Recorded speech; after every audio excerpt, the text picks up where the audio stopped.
نزيف الانف يا دكتور، اعمل راسي كده ولا اعمل راسي كده وانا بوقف نزيف الانف؟ طيب هي ايه اسباب نزيف الانف اصلا؟ في اسباب كتير، في اسباب خطيره: ضغط دم مرتفع، مشكله في الاوعيه الدمويه، التهاب في الاوعيه الدمويه. دي مشاكل كبيره لكن نادرا ان هي بتحصل. طب امال ايه بقى الاسباب الاكثر شيوعا؟ ان ساعه تنظيف الانف بتتعور، انه اتضرب في مناخيري، ان اتعرض لهواء بارد، فالهواء البارد ده بيضعف الشعيرات الدمويه وبالتالي يخلي ايه يحصل عندي نزيف. تمام، كويس. طيب ازاي اتعامل مع نزيف الانف او اسمه باللغه العربيه الرعاف؟ ازاي اتعامل مع الرعاف؟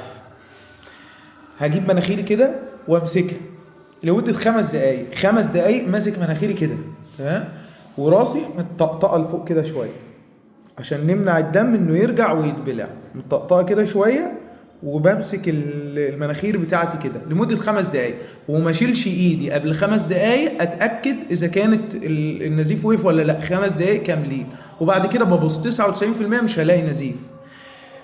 ما كانش بحطها تاني، بحط ايدي تاني، وبنستمر على الحالة دي لمدة نص ساعة. طيب لو النزيف فضل مكمل، يعني مش هفضل اكيد كده نص ساعة كل 5 دقايق وببص. طب لو كمل معانا اكتر من نص ساعة، ساعتها بنروح وبنتوجه للطبيب، لان بنحتاج ادرينالين وبنحتاج حاجات تانية وبنحتاج فحوصات عشان نطمن. شكرا.